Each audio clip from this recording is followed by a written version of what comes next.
Good afternoon everyone. तो आज हम लोग नया चैप्टर स्टार्ट करेंगे। तो चैप्टर कौन सा है? चैप्टर का नाम है मोशन इन अ प्लेन। आज हम मोशन इन अ प्लेन ये चैप्टर स्टार्ट करेंगे।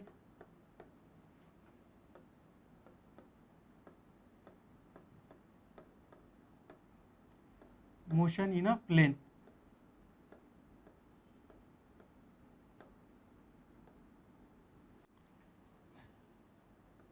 तो ये नया नया चैप्टर है,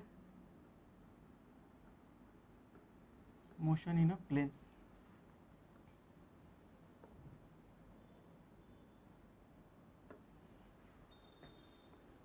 तो इसके पहले हमने कौन सा चैप्टर पढ़ा था? इसके पहले हमने चैप्टर पढ़ा था motion in a straight line, right. इसके पहले हमने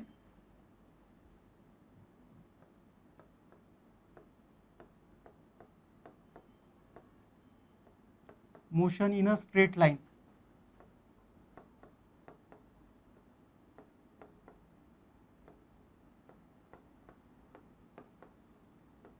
इसके पहले हमने motion in a straight line ये चैप्टर पढ़ा है, राइट। तो देखो, motion in a straight line में हमने कौन कौन सी फिजिकल क्वांटिटीज पढ़ी? हमने डिस्टेंस पढ़ा, डिस्प्लेसमेंट पढ़ा, स्पीड पढ़ा, वेलोसिटी हमने स्टडी की। उसके बाद हमने एक्सेलरेशन को भी स्टडी किया motion in a straight line. तो वही फिजिकल क्वांटिटीज हमको मोशन इन अ प्लेन ये चैप्टर में भी यूज करना है। तो फिर motion in a straight line और मोशन इन अ प्लेन, इसमें क्या डिफरेंस है?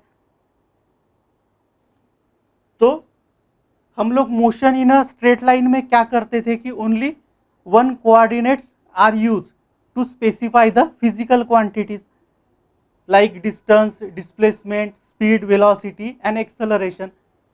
Means motion in a straight line में हम लोग only one dimensional motion use करते थे, राइट। लेकिन अभी हमको मोशन इन अ प्लेन में क्या करना है? हमको टू डायमेंशनल मोशन यूज करना है। That is for motion in a plane we required two coordinates X and Y to specify the position of a particle, या फिर ऑब्जेक्ट भी बोल सकते विथ रिस्पेक्ट टू टाइम। देखो, motion in a straight line और motion in a plane में difference क्या है? Motion in a straight line is a one dimensional motion, while motion in a plane is a two dimensional motion, right। तो ये difference है motion in a straight line और motion in a plane में, right.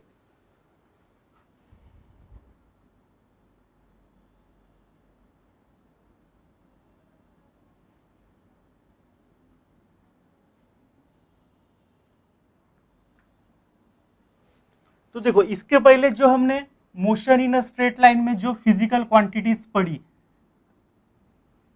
Like distance हो गया, distance हो गया, displacement हो गया, डिस्टेंस हो गया, डिस्प्लेसमेंट हो गया,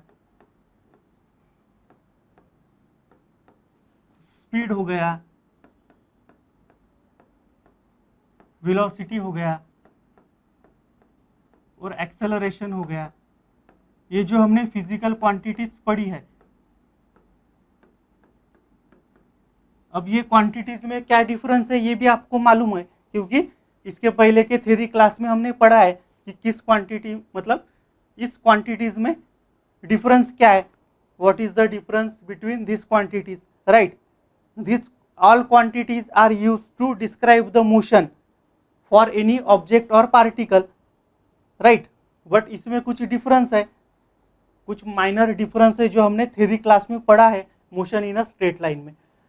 तो देखो, ये सभी क्वांटिटीज जो इसके पहले हमने डिस्क्राइब की है motion in a straight line में, तो ये क्वांटिटीज के लिए हम दो डायरेक्शन बोल सकते। इस क्वांटिटीज के लिए हम दो डायरेक्शन बोल सकते, एक पॉजिटिव डायरेक्शन बोल सकते और एक निगेटिव डायरेक्शन बोल सकते। बस इतना ही हम इसके बारे में बोल सकते, right. Because it is a one dimensional motion and it is we have to specify on a only one axis, that is x axis, right. देखो मैं क्या बोल रहा हूं, अगर ये सपोज एक्स एक्सिस है, ये अगर ओरिजिन है, ये अगर ओरिजिन है, तो ओरिजिन के राइट हैंड साइड में वैल्यू पॉजिटिव आएंगी, वैल्यू पॉजिटिव आएंगी 1 2 3। अगर ये डिस्टेंस है मीटर में, अगर ये डिस्टेंस है मीटर में, तो ओरिजिन के राइट हैंड साइड में वैल्यू पॉजिटिव आएंगी, ओरिजिन के लेफ्ट हैंड साइड में वैल्यू आएंगी निगेटिव। तो फिर हम क्या बोल सकते हैं कि हम वन डायमेंशनल मोशन के लिए टू डायरेक्शन डिफाइन कर सकते, एक पॉजिटिव डायरेक्शन और एक निगेटिव डायरेक्शन। पॉजिटिव ओरिजिन के राइट हैंड साइड में, निगेटिव ओरिजिन के लेफ्ट हैंड साइड में। So this is for one dimensional motion, जो इसके पहले हमने चैप्टर पढ़ा है motion in a straight line, उसके लिए है, राइट। तो फिर हम क्या बोल सकते,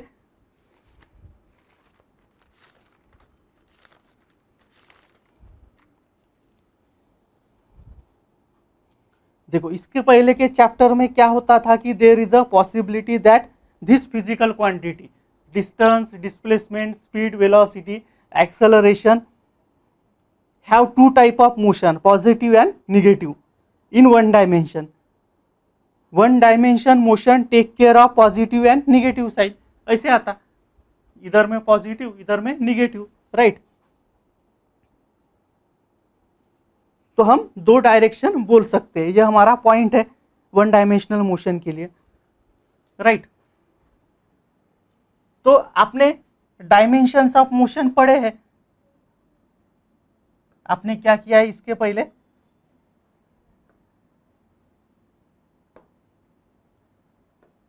जस्ट थोड़ा इसको रिकैप कर लेते। आपने डायमेंशंस ऑफ मोशंस पढ़े हैं इसके पहले, राइट। क्या क्या टाइप्स था डायमेंशंस ऑफ मोशन के, क्या क्या टाइप्स थे। एक वन डायमेंशनल मोशन था, one dimensional,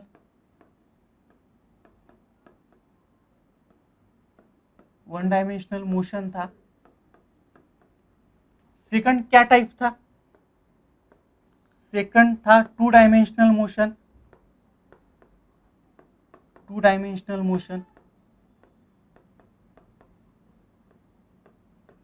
right.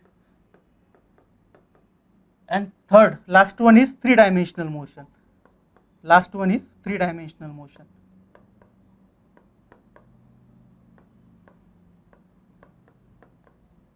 Three dimensional motion, right. तो जो हमारा इसके पहले का जो चैप्टर था motion in a straight line, वो इस कैटेगरी का था, वन डायमेंशनल मोशन था, motion in a straight line. जो हमारा पहला चैप्टर था वो इस कैटेगरी में था, वन डायमेंशनल मोशन के, राइट। अभी जो मोशन इन अ प्लेन हम पढ़ेंगे वो किस कैटेगरी का है, two dimensional motion, right. Motion in a plane means two dimensional motion, right.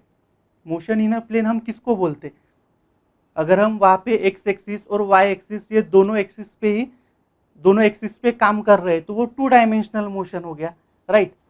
अगर हम ओनली एक्स एक्सिस पे काम कर रहे हैं तो वो वन डायमेंशनल मोशन हो गया। अगर हम तीनों एक्स एक्सिस, वाई एक्सिस और जेड एक्सिस, तीनों एक्सिस पे काम कर रहे हैं तो वो थ्री डायमेंशनल मोशन हो गया। इतना इसका सिंपल डिफरेंस है, राइट। तो अभी हमको दो एक्सिस पे काम करना है, हमारे चैप्टर के लिए दो एक्सिस पे काम करना है, टू डायमेंशनल मोशन। या फिर और हम दूसरे लैंग्वेज में बोल सकते कि हमको दो कोऑर्डिनेट्स लेना है, x coordinate and y coordinates for our chapter motion in a plane, that's why it is two dimensional motion, right. तो फिर ये वन डायमेंशनल मोशन के एग्जाम्पल आपने देखे हैं, ये वन डायमेंशनल मोशन के एग्जाम्पल क्या क्या हो सकते, एग्जाम्पल्स क्या क्या हो सकते। हम हमारे चैप्टर का ही नाम लिख लेते पहले, motion in a straight line, motion in a straight line, motion in a straight line, ये वन डायमेंशनल मोशन का एग्जाम्पल है, राइट। सेकंड एग्जाम्पल हम कौन सा बोल सकते, motion of A train along a straight track. Second example हम कौन सा बोल सकते, motion of A train, motion of A train on a straight track, या फिर अलोंग भी बोल सकते, motion of A train on a straight track, on a straight track, right. तो ये वन डायमेंशनल मोशन के एग्जाम्पल हो गए, राइट, इसके एग्जाम्पल हो गए, राइट। अब फिर टू डायमेंशनल मोशन के एग्जाम्पल कौन से होंगे, ये जो टू डायमेंशनल मोशन है इसके एग्जाम्पल्स कौन से होंगे,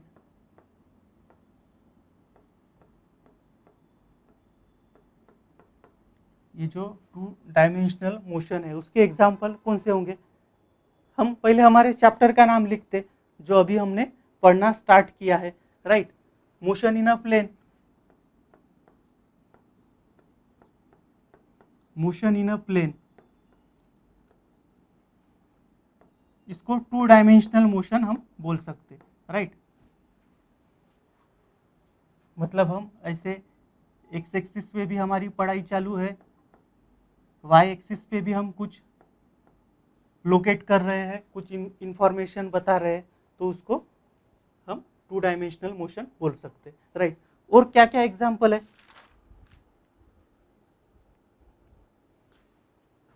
इसका एक एग्जाम्पल है, ये फर्स्ट एग्जाम्पल हो गया। Second is that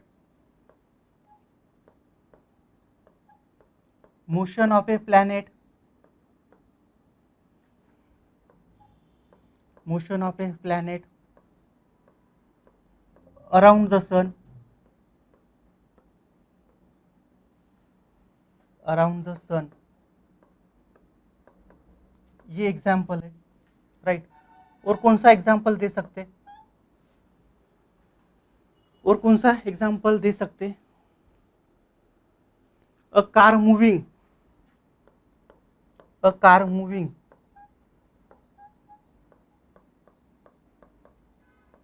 a car moving a zigzag path, a zigzag path, car कैसे zigzag मूव हो रही है, कार कैसे zigzag मूव हो रही है,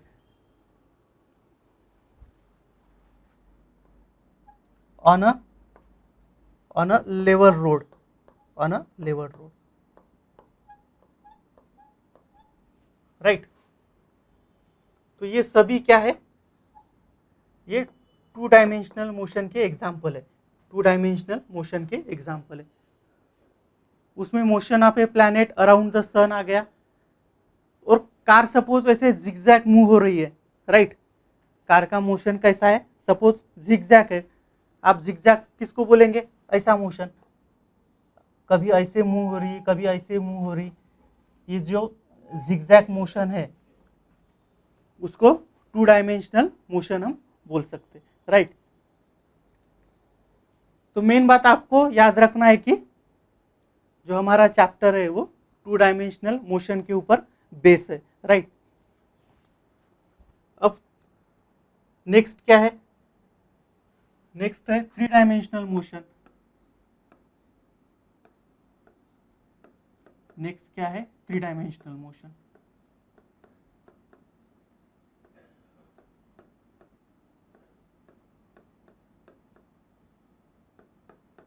नेक्स्ट टाइप कौन सा है, थ्री डायमेंशनल मोशन है, राइट। तो जैसे मोशन इन अ प्लेन को टू डायमेंशनल मोशन बोलते, वैसे मोशन इन अ स्पेस को थ्री डायमेंशनल मोशन हम बोल सकते।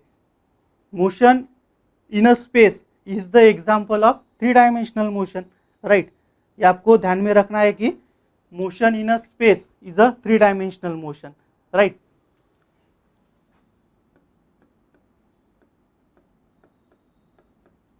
Motion in a space motion in a space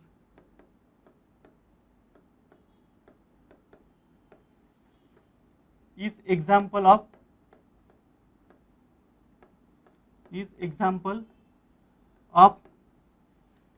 three-dimensional motion.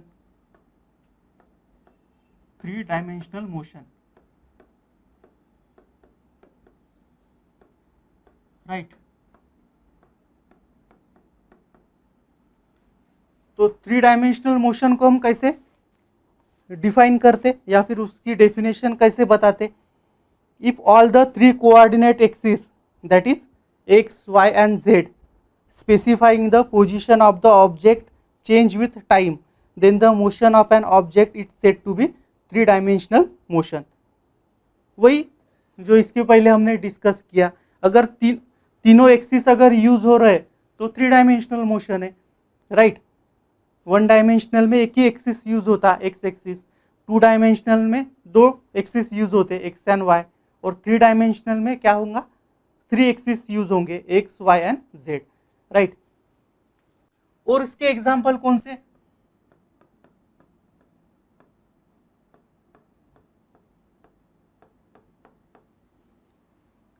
हम कौन से एग्जाम्पल बोल सकते? A kite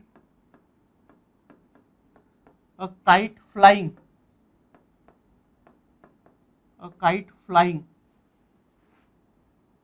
in a windy air.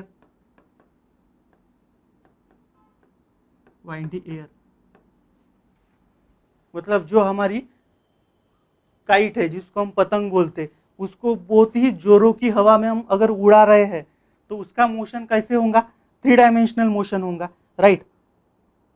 कभी आपकी काइट इस डायरेक्शन में जा सकती है, कभी राइट हैंड साइड में जा सकती है, कभी अपवर्ड जा सकती है, कभी डाउनवर्ड जा सकती है.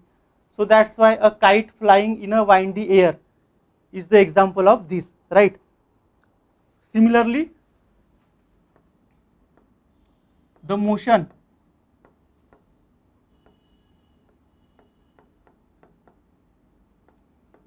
of a aeroplane in a space.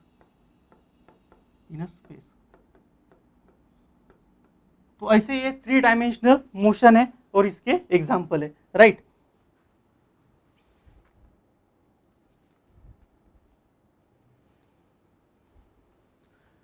तो जैसे वन डायमेंशनल मोशन को स्टडी करने के लिए जैसे दो डायरेक्शन की ज़रूरत होती है, एक पॉजिटिव डायरेक्शन और एक निगेटिव डायरेक्शन, वैसे ही मोशन इन अ प्लेन या फिर मोशन इन अ स्पेस, इसको स्टडी करने के लिए वेक्टर्स की ज़रूरत होती है. ये इंपॉर्टेंट पॉइंट है कि to study the motion in a plane we have to understand that what is vector, because vector से ही टू डायमेंशनल का मोशन डिस्क्राइब किया जा सकता है. वेक्टर से ही टू डायमेंशनल मोशन का जो टू डायमेंशन है उसका मोशन वेक्टर से ही डिस्क्राइब किया जा सकता है. That's why to study the two dimension that is motion in a plane we have to understand that there is a need to understand what is vector. Vector को पढ़ना बहुत ही important है. ये चैप्टर आपको समझने के लिए वेक्टर को पढ़ना जरूरी है, राइट. तो अभी हम अंडरस्टैंड करने की कोशिश करेंगे कि वेक्टर क्या है, राइट. हम वेक्टर की लैंग्वेज अंडरस्टैंड करने की कोशिश करेंगे कि वेक्टर है क्या, राइट. बिकॉज ये चैप्टर पढ़ने के लिए हमको वेक्टर की ज़रूरत है, राइट. तो थोड़ा नेक्स्ट पेज पे हम अभी तो देखो, वेक्टर पढ़ने के लिए आपको पहले क्या करना होगा? आपको स्केलर भी पढ़ना होगा, राइट. वेक्टर पढ़ने के लिए आपको स्केलर भी पढ़ना होगा. Physical quantities are divided into two categories. एक स्केलर क्वांटिटीज है और दूसरी वेक्टर क्वांटिटी है, राइट. फिजिकल क्वांटिटी मेनली दो कैटेगरी में डिवाइड होती है. एक स्केलर क्वांटिटी है और एक वेक्टर क्वांटिटी है। और कौन से टाइप हो सकते क्या, ये तो बहुत डिटेल की बात है, लेकिन mainly it is divided into two quantities, one is scalar quantity and second is vector quantity, right. हम क्या लिखते कि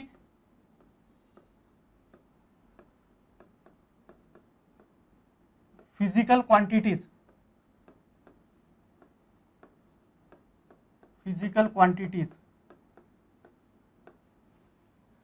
are divided into two categories,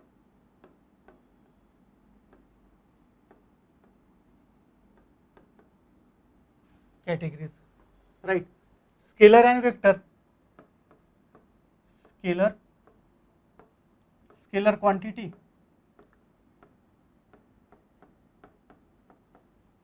and vector quantity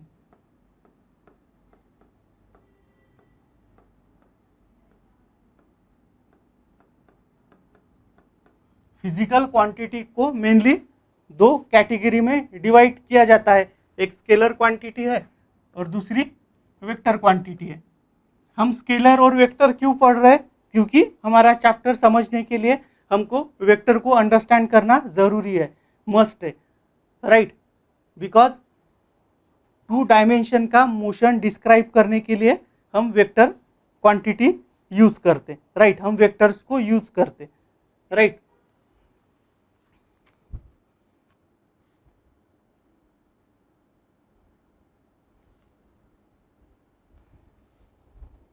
देखो अभी तक मैं क्या बोल रहा था, मैं बोल रहा था कि for understand the motion in a two dimension और motion in a three dimension we have to necessary that to understand vector. It is first necessary to learn the language of vectors. We have to understand that what is vector, how to add, subtract and multiply vectors, what is the result of multiplying a vector, ये हमको पढ़ना ज़रूरी है, right.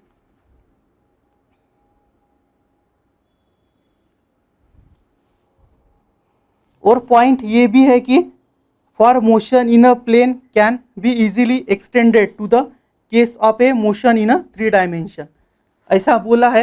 अब वो कैसे होता हम देखेंगे।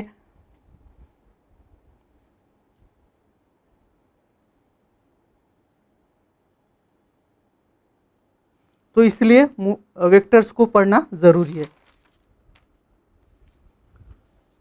तो फिर हम सबसे पहले स्केलर क्या होता है ये देखते हैं। सबसे पहले हम देखते हैं कि what is scalar quantity, what is scalar quantity, what is scalar quantity.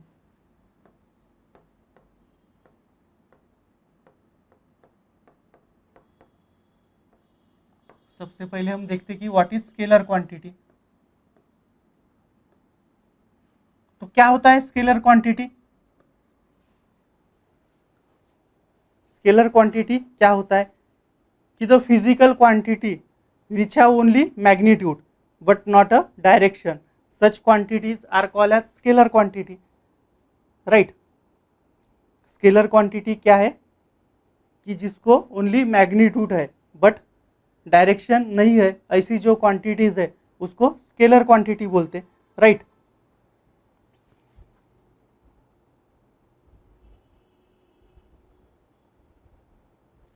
A physical quantity which can be described completely by its magnitude is called as scalar quantity. उसके लिए डायरेक्शन की ज़रूरत नहीं है।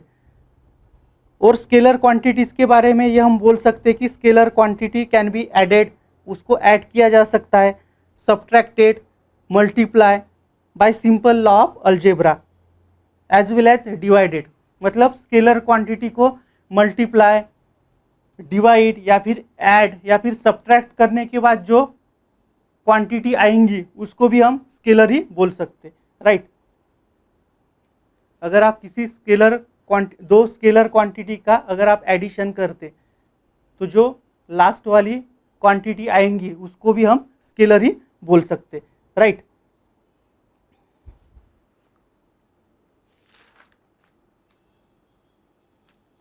तो आप स्केलर क्वांटिटीज के example कौन से, स्केलर क्वांटिटीज के एग्जाम्पल्स कौन से, हम मैक्सिमम एग्जाम्पल्स लिखने की कोशिश करेंगे। मास है, राइट, मास है, उसके बाद स्पीड है, मास है, स्पीड है, उसके बाद वॉल्यूम है, राइट, डिस्टेंस है, टाइम है, डिस्टेंस है, टाइम है, एरिया है, डिस्टेंस है, टाइम है, एरिया है, वर्क है, पावर है, प्रेशर है, work, power, work, power, pressure, pressure, length,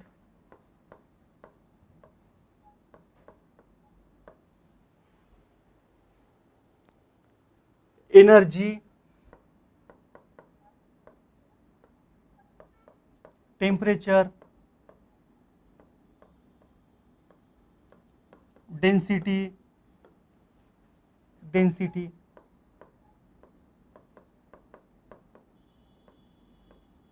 etcetera. तो देखो मैक्सिमम एग्जाम्पल हमने लिखे हैं जो ज़्यादा यूज होते हैं। These are the examples of scalar quantity, जिसमें मास आता है, स्पीड आता है, volume, distance, time, area, work, power, pressure, length, energy, temperature, density. तो ये स्केलर क्वांटिटीज है, राइट।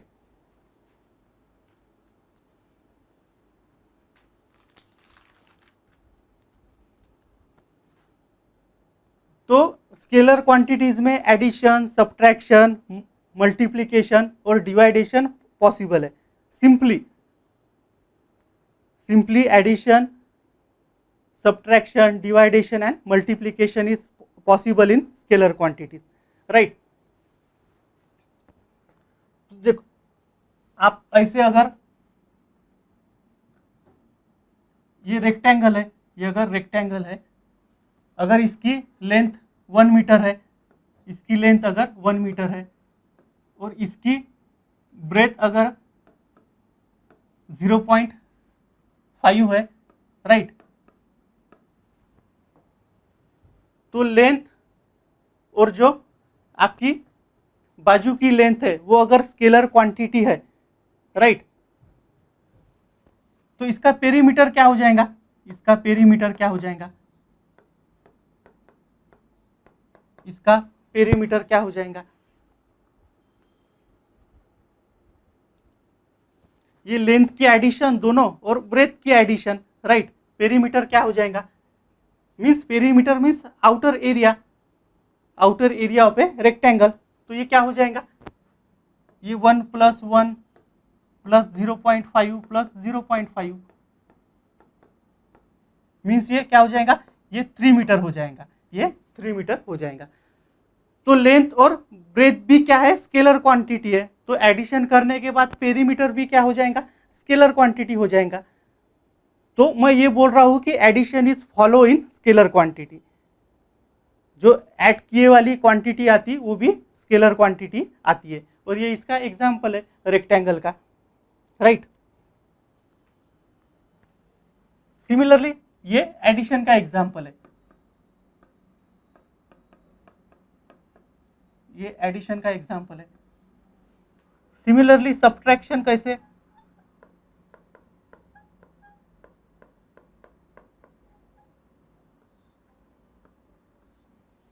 देखो टेम्परेचर क्या है, स्केलर क्वांटिटी है।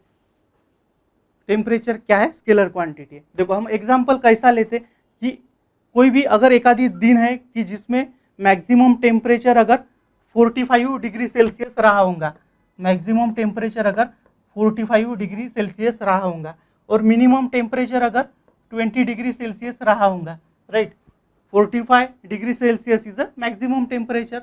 सपोज कोई भी एक आधी दिन आप पकड़ लो कि जहाँ पे मैक्सिमम टेम्परेचर अगर 45 डिग्री सेल्सियस रहा होगा और मिनिमम टेम्परेचर अगर 20 डिग्री सेल्सियस रहा होगा, राइट। तो ये डिफरेंस ऑफ टेम्परेचर क्या होगा?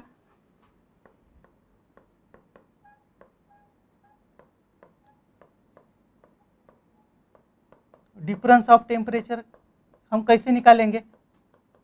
बड़ा माइनस छोटा, कैपिटल माइनस स्मॉल, 45 माइनस 20, तो ये क्या होगा? ये 25 डिग्री सेल्सियस होगा, ये 25 डिग्री सेल्सियस होगा। तो अगर टेम्परेचर स्केलर क्वांटिटी है तो डिफरेंस ऑफ टेम्परेचर ये भी क्या होगा? स्केलर क्वांटिटी होगा, राइट। डिफरेंस ऑफ टेम्परेचर भी स्केलर क्वांटिटी होगा।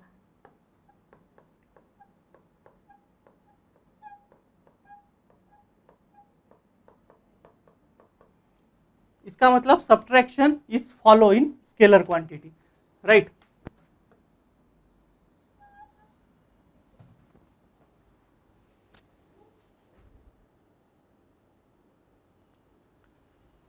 Similarly, multiplication is also follow. Multiplication is also follow in scalar quantity.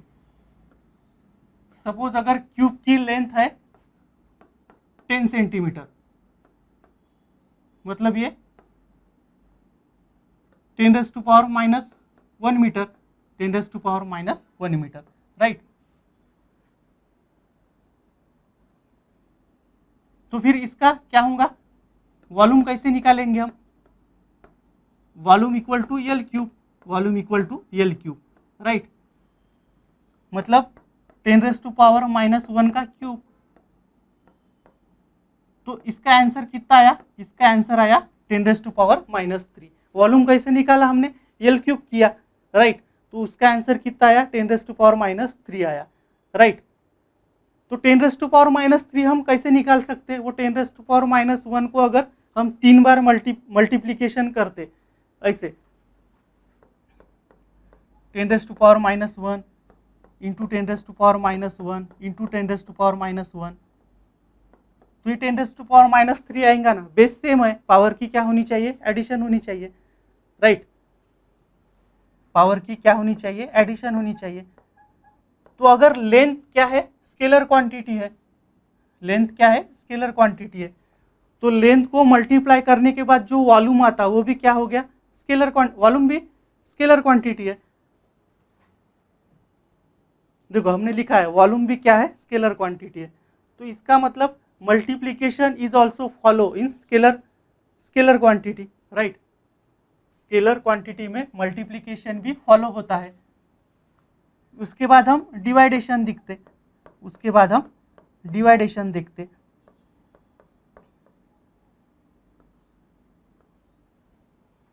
Density कैसे निकालते?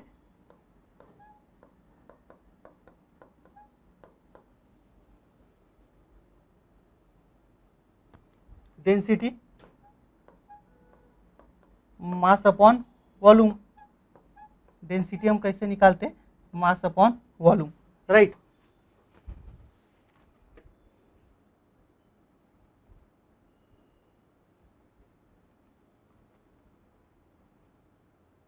तो सपोज अगर मास क्या है? मास अगर 3 kg है तो फिर डेंसिटी क्या होगा?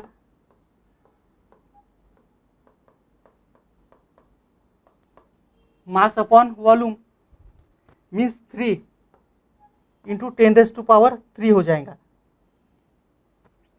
और इसका यूनिट हो जाएगा kg पर, ये मीटर क्यूब, ये मीटर क्यूब हो जाएगा, राइट। तो फिर डेंसिटी भी क्या हो जाएंगी? स्केलर क्वांटिटी हो जाएंगी। डेंसिटी को हमने कैसे निकाला? मास और वॉल्यूम से निकाला, राइट। डेंसिटी भी क्या हो जाएगा? स्केलर क्वांटिटी हो जाएगा। डेंसिटी भी क्या हो जाएगा? स्केलर क्वांटिटी हो जाएगा, राइट। इसके पहले के एग्जाम्पल में हमने देखो यहाँ पे लिखा है कि density is also scalar quantity. मतलब हमने अभी क्या कंक्लूड किया कि अगर स्केलर क्वांटिटी से अगर कोई दूसरी क्वांटिटी हम निकालते तो वो क्वांटिटी भी स्केलर ही आती है, वो क्वांटिटी स्केलर आती है, right. That's why scalar quantities can be added, subtracted and multiplied by a simple law of algebra, right. और इसके एग्जाम्पल अभी हमने देखे हैं।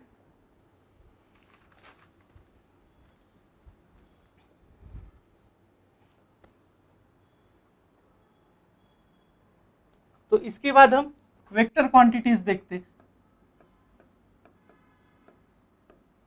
Vector quantities.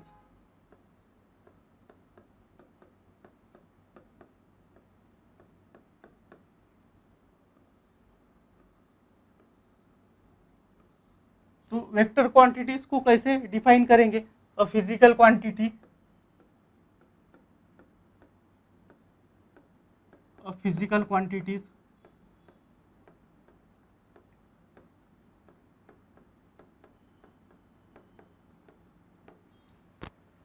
which have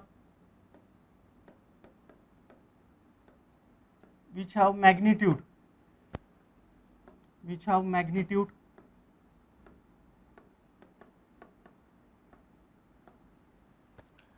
as well as direction,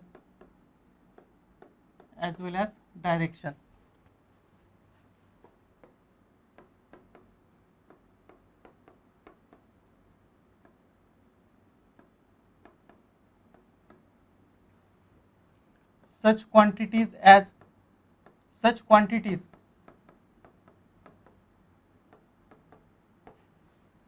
is known as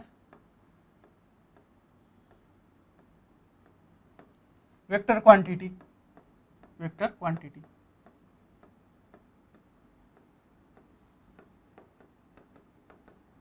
मतलब physical quantity जिसको magnitude भी है और डायरेक्शन भी है, ऐसे क्वांटिटीज को हम वेक्टर क्वांटिटी बोलते हैं। स्केलर क्वांटिटी में ओनली मैग्नीट्यूड होता है, राइट। और एक इंपॉर्टेंट पॉइंट वेक्टर क्वांटिटी के बारे में ये है कि the triangle law of addition और equivalently parallelogram law of addition is follow in vector quantity. ये एक इंपॉर्टेंट पॉइंट है। It obeys the triangle law of addition और equivalently parallelogram law of addition is follow in vector quantity, right. और एक important point कौन सा है? ये तो थोड़ा डिटेल का पार्ट है कि parallelogram law of addition follow होता कि नहीं, या फिर triangle law of addition follow होता कि नहीं, ये थोड़ा डिटेल का पार्ट है, पोस्ट पार्ट है, राइट। अगर आप इसको भी ध्यान रखते हैं तो अच्छी बात है, राइट।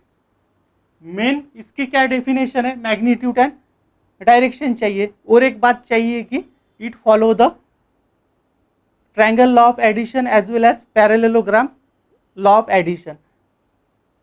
आप इसको भी अगर याद रखते तो बहुत ही अच्छी चीज़ है, राइट। यहाँ पे हम लिख लेते कि vector quantity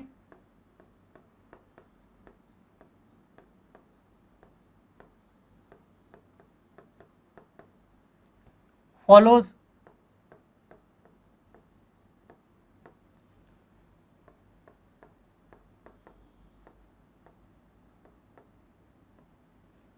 triangle law of addition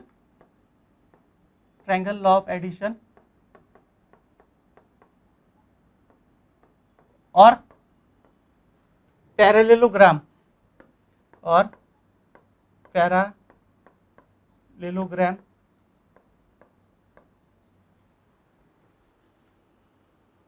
law of addition,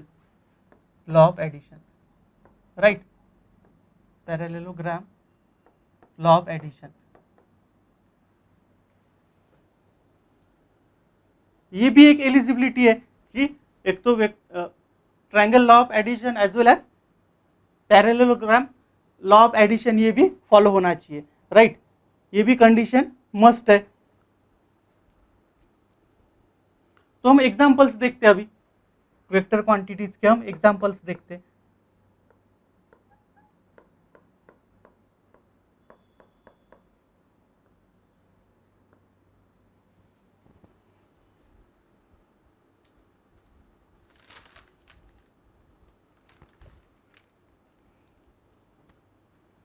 force, force displacement, force displacement,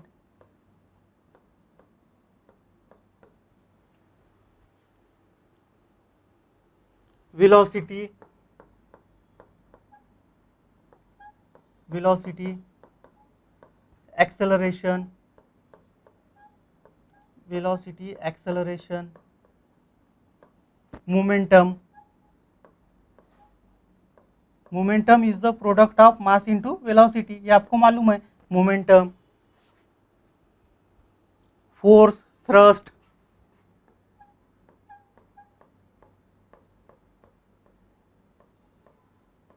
thrust क्या होता है? Force, thrust, thrust is also example of A vector quantity. Thrust क्या होता है? एक आपको ऐसे झटका सा लगता है, राइट? वो बुलेट और गन का बेस्ट एग्जाम्पल है थ्रस्ट के लिए, राइट? जिसके ऊपर हम बोलते कि वो Newton second law of motion follow करता है, राइट? हमको ऐसे पीछे में वहाँ पे थ्रस्ट लगता है जब हम फायर करते हैं, राइट? So that thrust. उसके बाद टॉर्क है, इम्पल्स है, उसके बाद टॉर्क है, इम्पल्स है,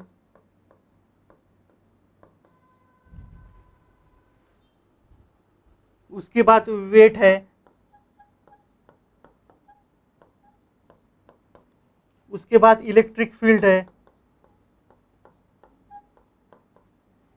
उसके बाद इलेक्ट्रिक फील्ड है, इलेक्ट्रिक फील्ड ई, उसके बाद मैग्नेटिक फील्ड है, magnetic field B, magnetic field B, right? तो एक्सेट्रा। तो ये देखो मैक्सिमम हमने एग्जाम्पल लिखने की कोशिश की है जो हमको ज़्यादा यूज होता है। This quantities are the vector quantities, जिसमें फोर्स है, डिस्प्लेसमेंट है, वेलोसिटी है, एक्सेलरेशन है, मोमेंटम है, ये फोर्स डबल आ गया। उसके बाद थ्रस्ट है, टॉर्क है, इम्पल्स है, वेट है, इलेक्ट्रिक फील्ड है, मैग्नेटिक फील्ड है, राइट? तो फिर ये इम्पल्स क्या होता है? इम्पल्स क्या होता है? Impulse is a instantly force, right? देखो अगर हम साइकिल चला रहे हैं तो हम पाइडल के ऊपर क्या कर रहे हैं? फोर्स अप्लाई कर रहे हैं, लेकिन वो फोर्स कैसा है? कंटिन्यू में है, हम फोर्स इक्वली अप्लाइड कर रहे हैं, राइट? जिसकी वजह से हम बहुत दूर तक जा रहे हैं। लेकिन इम्पल्स क्या होता है? Impulse is a instant force होता है, राइट? अगर आप क्रिकेट खेल रहे हो और अगर आप बैटिंग कर रहे हो तो आपने बहुत ज़ोर से बॉल को अगर हिट किया है बैट के थ्रू और एक झटके में बॉल अगर बाउंड्री के बाहर जाता है तो वो आपका इम्पल्स हो गया, राइट? वो आपका इम्पल्स फोर्स हो गया।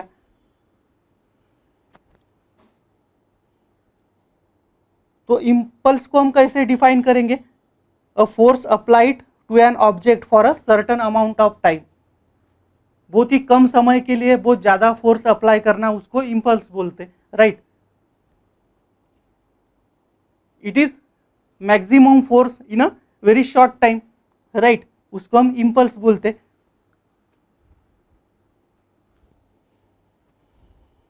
क्या बोल सकते हो? The period of the force exerted on an object and the time interval during which it acts, उसको हम इम्पल्स बोलते।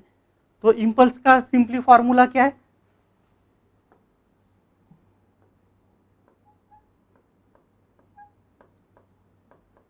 इम्पल्स का सिंपली फॉर्मूला क्या है? Force into time, force into time, ft, force into time, right? So these are the example of vector quantities. और weight के बारे में थोड़ा डिस्क्रिप्शन दिया है कि weight is a vector quantity, it is given by the amount of force exerted on an object due to gravitational force. The weight of an object on the earth has a direction towards the center of the earth. और yes, ठीक है, आपको इतना ध्यान में रखना है कि वेट भी क्या है, weight is also vector quantity, weight is also vector quantity, right.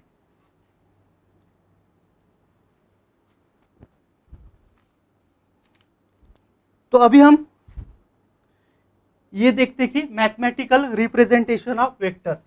अभी हम क्या पढ़ते हैं, मैथमेटिकल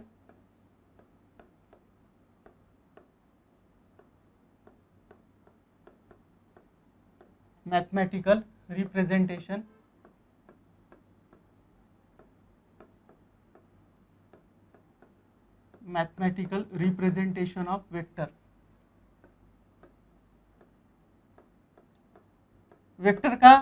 वेक्टर को हम कैसे सिंबल से पहचानते हैं, राइट। मैथमेटिकली हम उसको कैसे पहचान सकते हैं, इसके बारे में हम देखेंगे। Mathematical representation of A vector.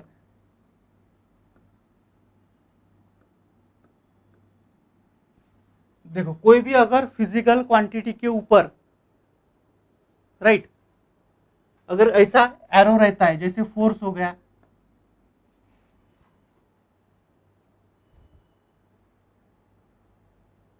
जैसे फोर्स हो गया, ऐसे अगर एरो रहता है, वेलोसिटी हो गया,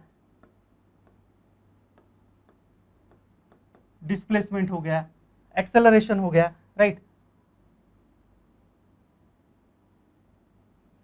एक्सेलरेशन हो गया, ऐसे अगर एरो रहता है तो हम क्या बोल सकते हैं कि these are the vector quantity, right. ये एरो की वजह से हम बोल सकते हैं कि ये क्या है, वेक्टर क्वांटिटीज है। तो वेक्टर क्वांटिटीज को ऐसे रिप्रेजेंट करते हैं एरो से, राइट।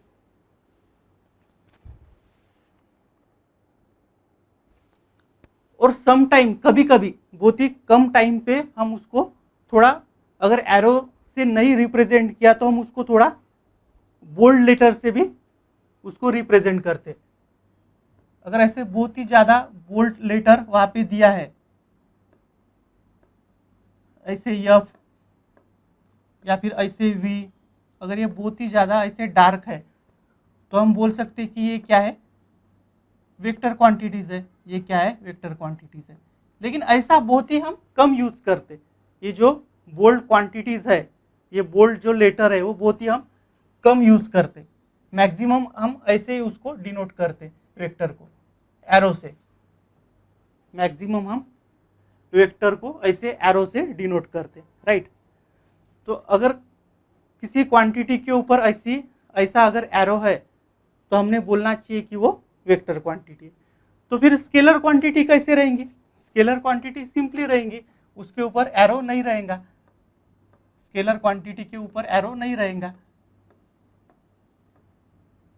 राइट। ये स्केलर हो गया और ये आपका वेक्टर हो गया, ये आपका वेक्टर हो गया।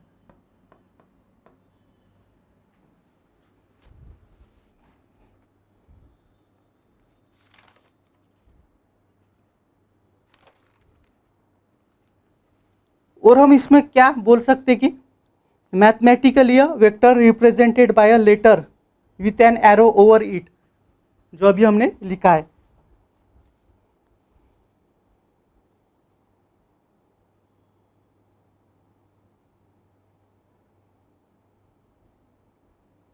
और फिर मैग्नीट्यूड को कैसे लिखेंगे मैथमेटिकली, ऐसे अगर डिटर्मिनेंट में एक आधी क्वांटिटी हमने लिखी तो हम बोल सकते कि force have magnitude as well as direction, force have a magnitude as well as direction.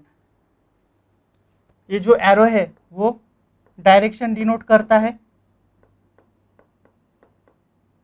और ये डिटर्मिनेंट टाइप जो दो वर्टिकल लाइन है वो मैग्नीट्यूड डिनोट करता है, वो मैग्नीट्यूड डिनोट करता है, right. This two vertical line denoted magnitude, this arrow represented direction, right.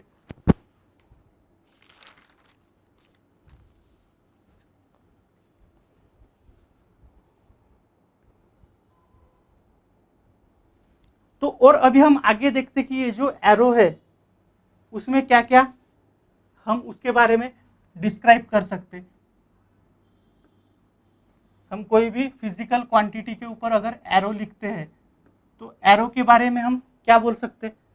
हम बोल सकते कि ये जो पॉइंट है ये इनिशियल पॉइंट है, ये क्या है, इनिशियल पॉइंट है,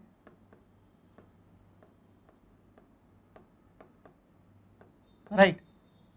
और ये जो पॉइंट है इसको हम फाइनल पॉइंट बोलते हैं, इसको हम फाइनल पॉइंट बोलते हैं।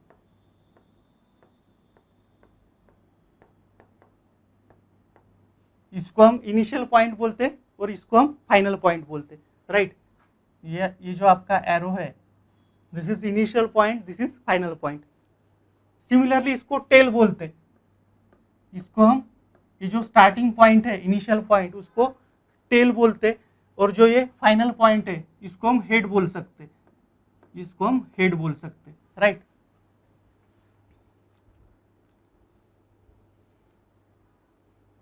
Initial point is called as tail while the final point is called as head.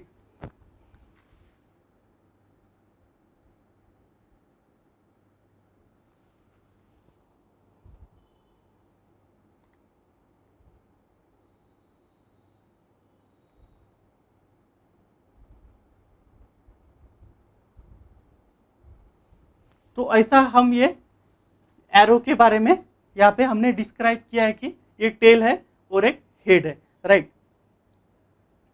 तो अभी अभी हमने बोला है कि वेक्टर क्वांटिटी के लिए मैग्नीट्यूड भी चाहिए, डायरेक्शन भी चाहिए, राइट। ये दो क्वांटिटीज मस्ट है, magnitude and direction. Similarly triangle law of addition and parallelogram law of addition. लेकिन आपके लेवल पे आपको इतना ध्यान में रखना है कि ओनली मैग्नीट्यूड एंड डायरेक्शन चाहिए, ये आपको बस अभी इतना ध्यान में रखना है। लेकिन कुछ क्वांटिटीज़ ऐसी भी है कि जिसको मैग्नीट्यूड भी है, डायरेक्शन भी है, लेकिन फिर भी वह वेक्टर क्वांटिटी नहीं है। कुछ क्वांटिटीज़ ऐसी है कि जिसको मैग्नीट्यूड भी है, डायरेक्शन भी है, लेकिन वह वेक्टर क्वांटिटी नहीं है, लाइक तो इसका एग्जाम्पल क्या है, इसका एग्जाम्पल है इलेक्ट्रिक करंट। इलेक्ट्रिक करंट को ना ही हम स्केलर बोल सकते ना ही हम वेक्टर बोल सकते, right. Electric current have magnitude as well as direction but it not a vector quantity, right. ये जो इलेक्ट्रिक करंट है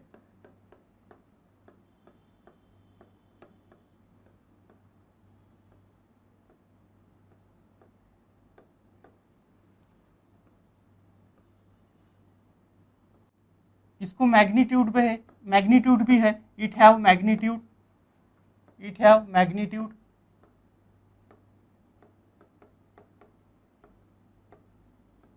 as well as direction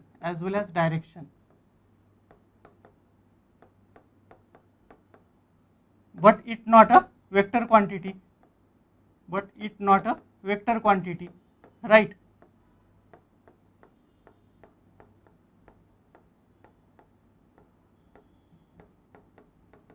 तो ऐसा क्यों होता है ये हम ज़रूर आगे में देखेंगे कि जो इलेक्ट्रिक करंट है उसको मैग्नीट्यूड भी है और डायरेक्शन भी है, लेकिन वह वेक्टर क्वांटिटी नहीं है। तो ऐसा क्यों होता है ये हम ज़रूर देखेंगे। इसके पीछे रीज़न ये है कि it has a magnitude as well as direction but does not follow the law of vector addition. Electric current vector addition law follow नहीं करता है, that's why it is not a vector quantity. It can add simply like scalar, उसको scalar के समान हम simply add कर सकते, right.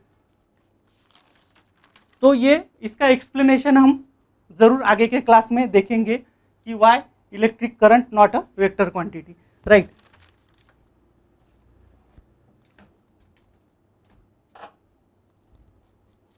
एक यहाँ पे इंपॉर्टेंट पॉइंट ऐसा है कि अगर दो वेक्टर है,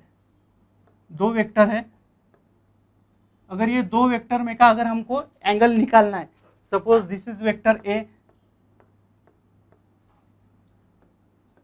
and this is vector B, अगर ये दो वेक्टर में का अगर हमको एंगल निकालना है तो मस्ट कंडीशन क्या है, इनका इनिशियल पॉइंट हमको सेम होना, ये जो टेल है ये सेम होना, राइट। अगर ऐसा सेम होता है तो ही हम ये दो वेक्टर में का एंगल निकाल सकते, right. This is must condition. अगर ये दोनों इनका टेल सेम नहीं होता है तो हम उस कंडीशन में क्या कर सकते हैं, देखो ऐसा अगर एक वेक्टर है, एक वेक्टर ऐसा है और एक वेक्टर अगर ऐसा है, इनका इनिशियल पॉइंट सेम है क्या, नहीं। ये वेक्टर बी का इनिशियल पॉइंट यहाँ पे है और वेक्टर ये ए अगर ए है तो इसका इनिशियल पॉइंट यहाँ पे है, राइट। तो इनका इनिशियल पॉइंट सेम है क्या, नहीं। तो इस कंडीशन में थोड़ा एंगल निकालना डिफिकल्ट हो जाता है। तो इस जगह अभी हम क्या कर सकते, तो यहाँ पे ये वेक्टर थोड़ा इसको आगे बढ़ा लेते हैं ऐसा पैरेलली। अगर इसको पैरेलल वे में अगर हम आगे बढ़ा सकते, अगर बढ़ा दिए तो इनका इनिशियल पॉइंट सेम हो जाएगा, राइट। ये इनिशियल पॉइंट यहाँ पे आ जाएगा, यहाँ पे एरो हो जाएगा और दोनों वेक्टर का इनिशियल पॉइंट यहाँ पे सेम हो जाएगा। यहाँ पे वेक्टर बी हम लिख सकते, इस कंडीशन में हम एंगल फाइंड कर सकते, राइट। इसके बारे में और भी हम डिटेल में आगे के क्लास में देखेंगे। तो थोड़ा ये जो मोशन इन अ प्लेन, ये जो आपका चैप्टर है, थोड़ा इंट्रोडक्टरी पार्ट हमने समझने की कोशिश की है। इसके आगे का पोर्शन हम और नेक्स्ट क्लास में समझेंगे। Thank you very much.